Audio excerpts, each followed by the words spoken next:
Hello, I'm Cedric. Hi, I'm Carl. Hi, I'm Rona. I'm Frylan. I'm Frain. I'm Luis, and you are watching Mix, The beat of our culture. We are Sugarcane!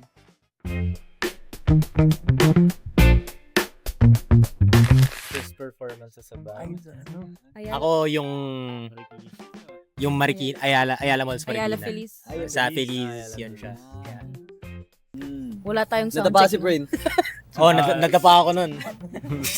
Isa ako kasi nag-isa kami pagtapos nun. Hindi ako. Ako, pinaka naalala ko after nun, may after party kami. Ay, yung pinaka di ko makakalimutan na naka-skinny jeans ako nun eh. Skinny jeans ni Frain. Yun ang number one memory. Skinny jeans. Yung nag-ano kami, sumali kami dun sa Joe Olympic. Sa Joel. Lahat ng gagaling nila. Tapos, Tapos kami cute lang. Pero hindi kami makashoot. Pinag-basketball kami. Yeah. Tapos ang kalaban namin is mga 6-footer talaga. Siyempre, hindi kami pinalad sa height. Si Luis pinalad sa height, pero hindi marunong ba? Sige, tawa lang. Ayun. Chess kasi talaga yung laro ni Luis eh. So, ayun. Yun yung pinaka natatawa pag naalala namin. Yung nilaban kami kila Adi, kila Arthur Neri. Tapos, sila si OJ. Tapos yun. Yun lang, nakakatawa. Ako, favorite memory ko yung songwriting namin this year. Yeah. Kasi, nagkikita kami 3 times a week. 8 hours per day, nagsa-songwriting kami. So, Parang hindi na kami sanay na din namin nakikita isa't isa. Clingy. hindi na kami nagtatanungan kung magkikita kami. Magulat na lang kami, nandun na kami sa studio. Parang routine na namin. Yun. Sa sobrang routine, may mga times pa na hindi kami nagsusulat pagdating namin. Naglalaro pa. Bonding yan. Yung si Yung may nag-drawing ng portraits painting. namin. Painting. Yeah. Ganun. Tapos may nanghihingi ng yun, flute si Sam. notes sa akin. May nag-PPM sa akin lagi yung nanghihingi ng flute notes. Si Sam, most memorable kasi yun, bihira kami makatanggap ng arts or ng painting. So, yun, pinaint niya kami sa isa. And 2 times yun ang ginawa eh. Diba? yung pinaka Last niya, coffee paint. Gawa sa Oh, coffee yung painting pinagawa naman. sa Coffee. So, yun. So, shoutout kay Sam yun. Pinaka nakataba ng puso yung makatanggap ng mga ganun. Kasi talagang pinaghirapan din. Yeah. Yeah. Cedric. Favorite memory sa fan? Ako yung after nung pinakaunang We Play Here sa Warner. May group of fans na nagstay after nung concert para abangan kami tapos magpa-picture, magpa-sign tapos yung group na yun sila yung talagang nag-start nung Sugar Folk community namin. Kung wala sila, wala kami yung Sugar Diyan Folks sila na ngayon sa labas.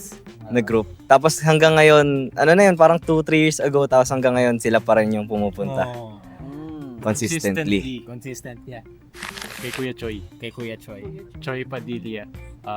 Best musical director namin. Ako kay Sir Brian Lotto kasi siya ang nag-produce ng buong EP namin and sobrang hindi ako makapaniwala actually nung first time namin siya naging producer kasi siya yung producer ng Four of Spades eh.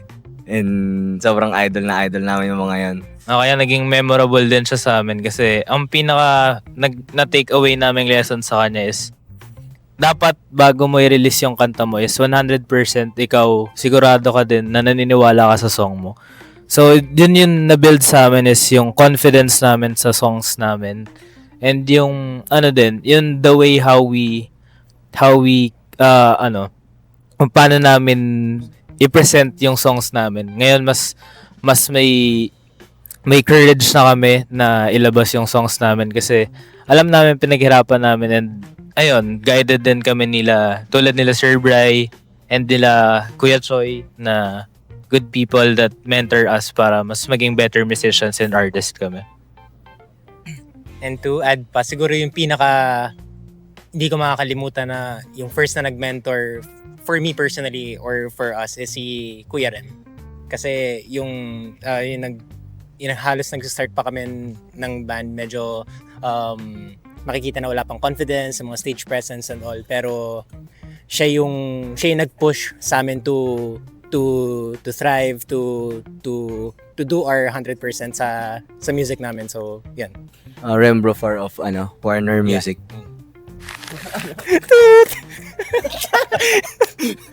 May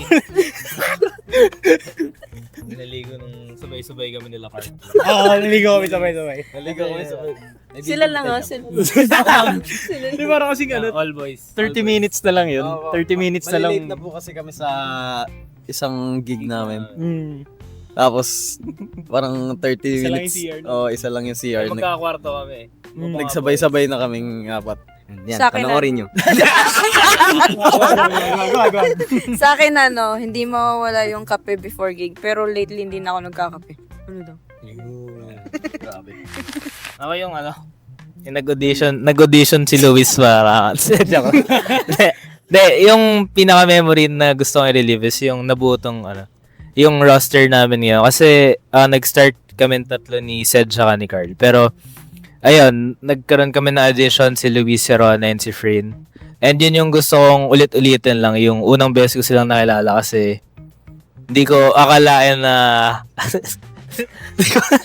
hindi ko akalain na magkakaibigan pala kami na ayun, na everyday hanap-hanapin ko sila. Dumating na sa point na mas close namin kaysa sa mga high school friends namin, mga college friends namin. Parang kami na lang yung friend. Totoo yan.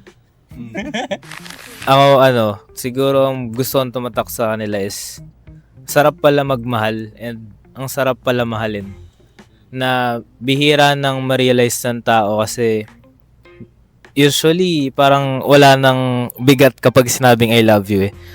Ngayon parang gusto namin magkaroon ulit ng mas deeper meaning kapag sinabihan ka ng I love you kasi talagang sincere and mararamdaman mo yung genuine na pagmamahal kapag narinig mo yung EP na to. I love you. You can follow us on our social media accounts at the Sugarcane PH. Ayan. Stream Memory EP. Yeah. Yeah.